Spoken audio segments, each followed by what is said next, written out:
Hello, I am Momita Patro and today I will be presenting a short talk on circulatory system in humans. Okay, so going by the definition, coming to the definition at first, the circulatory system is a network, is an intricate network of blood vessels and heart that supplies the tissues in our body with oxygen, helps in the transport of nutrients and hormones, and at the same time removes the waste products from our body. So, what are the components of the circulatory system?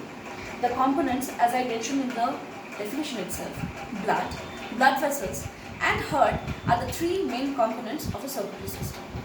So, before I proceed on to how the heart functions, the double circulatory system, about the blood and the blood vessels, let me just mention that even the invertebrates, the vertebrates, they have a different type of circulatory system.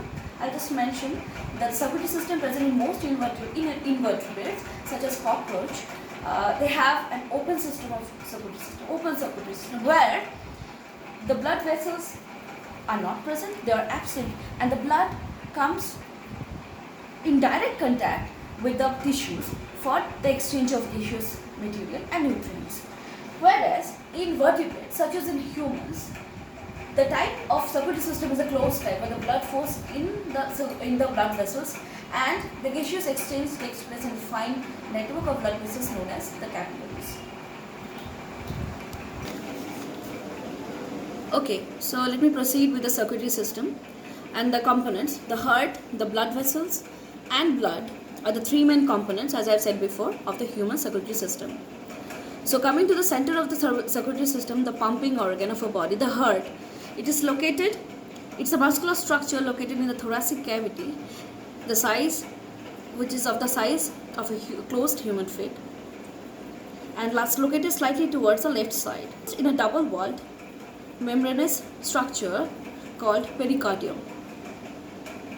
The pericardium, as you can see here, there is a pericardial fluid flowing in between the double main structure, which is known as the pericardial fluid, which acts as a shock absorber.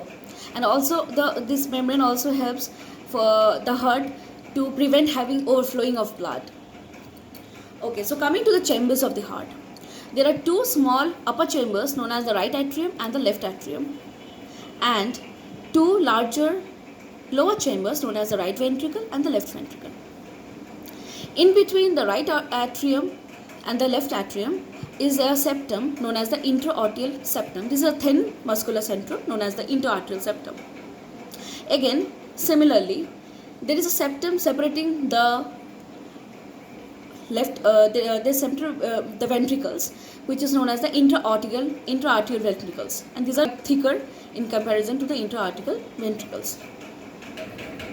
Okay, so apart from the intra-arterial and intraventricular septum, there are four different valves present in the human heart. Okay, so I'll come to them one by one as I go on to the circulation. So deoxygenated or oxygen poor blood comes through the inferior and the superior vena cava into the right atrium and goes and is forced into the right ventricle through the tricuspid valve. So this is the first valve that we are talking about. So deoxygenated blood comes from all over the body into the right atrium, gets forced into the right ventricle. This blood, deoxygenated blood, is forced into the pulmonary artery into the lungs through the pulmonary aorta. This is another valve. Okay, so after the deoxygenated blood is forced into the lungs, there in the lungs there is an exchange of gas. The blood is oxygenated and it returns through the pulmonary veins to the left atrium. From the left atrium, the blood is forced into the left ventricle through the mitral valve. Through the left ventricle, after being in the left ventricle, this oxygenated blood or the oxygen-rich blood is then now forced into the aorta all throughout the body. The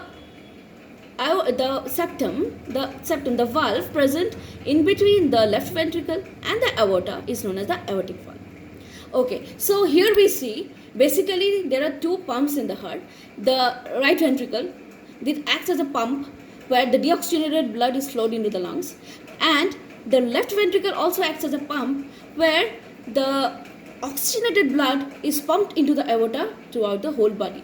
So this type of circulation that is present in humans is known as double circulation. Basically, you have to understand there are two different types of circulation that is going on in the human body. One that involves a pulmonary circuit, and the other that is a systemic circulation.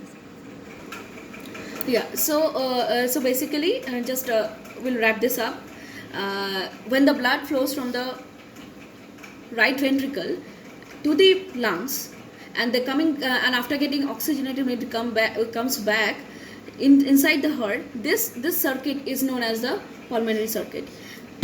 After the blood is being pumped through the left ventricle into the aorta towards the whole body, that involves heart, brain, kidney, liver in the capillaries, and again after the exchange, the deoxygenated blood comes back to the heart, to the right aorta.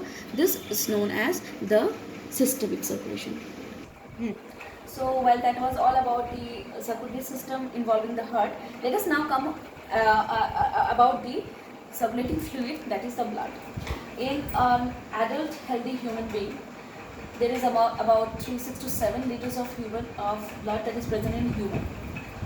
Okay, human blood is slightly alkaline in nature, around 7.4. And coming to the components of the blood